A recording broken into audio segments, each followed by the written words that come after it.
Hello viewers, AP మాజీ మంత్రి విడుదల రజని రాజకీయంగా మరింత ఇబ్బందికర పరిస్థితుల్లోకి వెళ్లే వాతావరణం కనిపిస్తోంది. తన నియోజకవర్గంలో ఉన్న ఒక క్రషర్ నుంచి 2 కోట్ల రూపాయలు తీసుకున్నారనే ఆరోపణలు నిజమేనని విజిలెన్స్ అండ్ ఎన్ఫోర్స్మెంట్ డిపార్ట్మెంట్ ఒక రిపోర్ట్ ఇచ్చింది. ఒకవేళ ఈ కేసు కనుక ఎస్టాబ్లిష్ అయితే విడుదల రజని రాజకీయంగా చాలా ఇబ్బందికర పరిస్థితుల్లోకి వెళ్తారని చెప్పవచ్చు. అయితే ఈ కేసు పూర్వపరాలేంటి అనే విషయానికి వస్తే, పల్నాడు జిల్లా ఎడ్లపాడులో శ్రీ లక్ష్మీ బాలాజీ పేరుతో ఒక స్టోన్ క్రషర్ ఉంది. 2019లో వైసీపీ అధికారంలోకి వచ్చిన తర్వాత విజిలెన్స్ అండ్ ఎన్ఫోర్స్మెంట్ డిపార్ట్మెంట్కి చెందిన కొంతమంది అధికారులు ఆ స్టోన్ క్రషర్లో తనిఖీలు చేపట్టారు. ఆ తనిఖీలో పలు చోట్ల సదరు స్టోన్ క్రషర్ నిబంధనలను అతిక్రమించిందని తేల్చడంతో పాటు 50 కోట్ల రూపాయలు జరిమానా విధించేందుకు సిద్ధమయ్యారు. ఇదంతా బయటికి కనిపించేది. అయితే 50 కోట్ల జరిమానా కట్టాలి అంటే ఎవరికైనా ఇబ్బంది. ఈ టైంలోనే ఈ ఇష్యూలో విడుదల రజని జోక్యం చేసుకున్నారనే ఆరోపణలు వచ్చాయి. 2020 సెప్టెంబర్లో, పక్కాగా చెప్పాలంటే 2020 సెప్టెంబర్ 4న విడుదల రజనీకి సంబంధించిన వ్యక్తిగత సహాయకుడు ఒక ఆయన స్టోన్ క్రషర్ యజమానిని కలిసి మంత్రి గారు పిలుస్తున్నారు రమ్మని చెప్పి తీసుకెళ్ళాడట. తీరా అక్కడికి వెళ్ళిన తర్వాత 50 కోట్ల రూపాయలు జరిమానా తప్పించుకోవాలంటే తమకు 5 కోట్ల రూపాయలు కట్టాలని మంత్రి చెప్పినట్టు ఆరోపణలు వచ్చాయి. కొన్ని రోజుల తర్వాత విజిలెన్స్ అండ్ ఎన్ఫోర్స్మెంట్ డిపార్ట్మెంట్కు చెందిన ఒక అధికారి ఈ స్టోన్ క్రషర్ యజమానితో మాట్లాడుతూ, మీరు 50 కోట్ల రూపాయలు చెల్లిస్తారా లేకపోతే మంత్రి గారు చెప్పిన దానికి ఒప్పుకుంటారా అని ఇండైరెక్ట్గా ఒక హెచ్చరిక జారీ చేసినట్టు ఆరోపణలు ఉన్నాయి.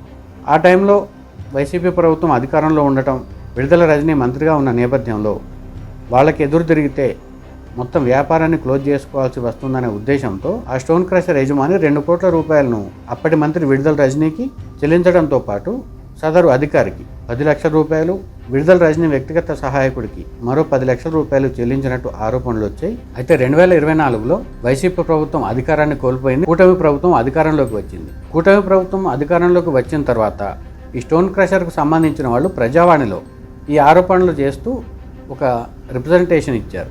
అయితే పొలిటికల్గా కూడా ఇంపార్టెన్స్ ఉన్న ఇష్యూ కావడంతో సాధారణంగానే రాజకీయపరమైన అంశాలపై పార్టీలు ఎక్కువ దృష్టి సారిస్తాయి కాబట్టి ఆ క్రమంలోనే ఈ ఆరోపణలపై ఎంక్వైరీ చేయాలని ప్రభుత్వం ఇనిషియేటివ్ తీసుకుంది. ఎంక్వైరీ కూడా జరిగింది. అయితే ఆ ఎంక్వైరీ రిపోర్ట్లో విడుదల రజనీ గారిపై వచ్చిన ఆరోపణలు నిజమేనని, ఆమె 2 కోట్ల రూపాయలు తీసుకున్నారని, ఆ అధికారి 10 లక్షల రూపాయలతో పాటు ఆమె పిఏ 10 లక్షల రూపాయలు తీసుకున్నారని తేలిందని విజిలెన్స్ అండ్ ఎన్ఫోర్స్మెంట్ తన రిపోర్ట్లో పేర్కొన్నట్టు ప్రధాన పత్రికలో వార్త వచ్చింది.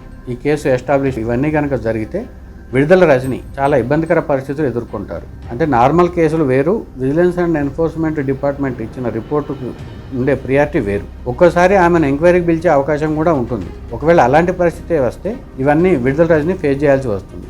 ఇక్కడే మరో ముఖ్యమైన అంశం ఏంటంటే, ఇది కేవలం కూటమి ప్రభుత్వం అధికారంలోకి వచ్చిన తర్వాత వచ్చిన ఆరోపణ మాత్రమే కాదు.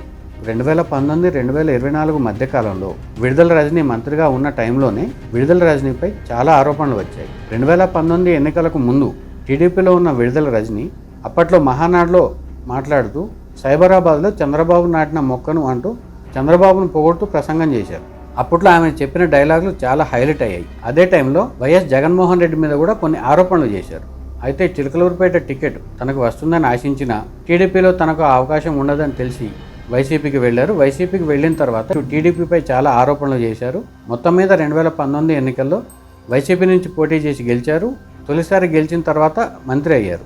రాజకీయాల్లో ఫస్ట్ టైం గెలిచిన తర్వాత మంత్రి కావటం అనేది చాలా లక్కీ అని చెప్పుకోవచ్చు. అయితే ఎంత వేగంగా అయితే ఆమె రాజకీయాల్లో ఎదిగారో ఆమె వెంట అంతే వేగంగా ఆరోపణలు కూడా వచ్చాయి. వాటిలో ముఖ్యమైనవి 2 మనం ప్రస్తావిస్తే, జగనన్న కాలనీల పేరుతో రైతుల నుంచి భూసేకరణ జరిగిన టైంలో రైతులను బెదిరించి దాదాపు 1 కోటి రూపాయలు వసూలు చేశారని, అంటే కమిషన్ తీసుకున్నారనే ఆరోపణలు వచ్చాయి. దీనిపై అప్పట్లోనే పోలీసులకు ఫిర్యాదు అందింది.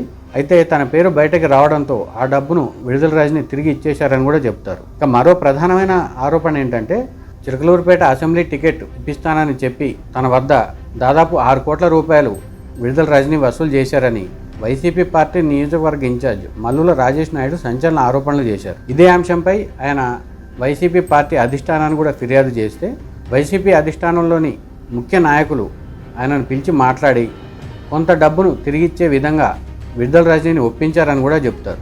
కారణాలు ఏవైనప్పటికీ విడుదల రజనీపై తొలి 4 ఏళ్లలోనే తీవ్రమైన ఆరోపణలు వచ్చాయి. అక్కడ వ్యతిరేకత కూడా పెరిగింది.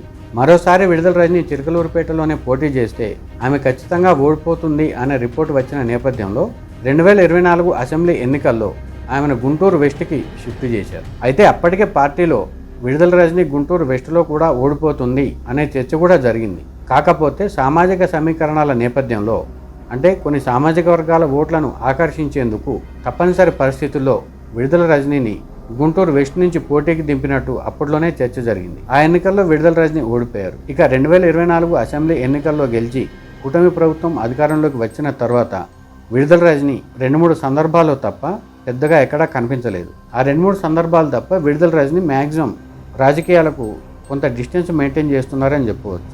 నియోజకవర్గంలో కొంతమంది నాయకులతో మాట్లాడుతున్నప్పటికీ పార్టీ లైన్ వరకు తప్పనిసరి పరిస్థితుల్లో యాక్టివ్గా పార్టిసిపేట్ చేస్తున్నట్టు కనిపిస్తున్నప్పటికీ కొన్ని విషయాలకు దూరంగా ఉంటున్నారని చెప్పవచ్చు. తాజాగా వచ్చిన ఆరోపణలపై ప్రభుత్వం కనుక చర్యలకు దిగితే విడుదల రజనీకి రాజకీయంగా మరింత ఇబ్బందికర పరిస్థితి వస్తుందని మాత్రం స్పష్టమవుతుంది. మరి రానున్న కాలంలో ఏపీ ప్రభుత్వం ఎలాంటి చర్యలు తీసుకుంటుంది, వాటిని మాజీ మంత్రి విడుదల రజని ఎలా ఫేస్ చేస్తారు, అదే టైంలో ఆమెకు పార్టీ నుంచి ఎలాంటి సపోర్ట్ వస్తుందనేది చూడాలి.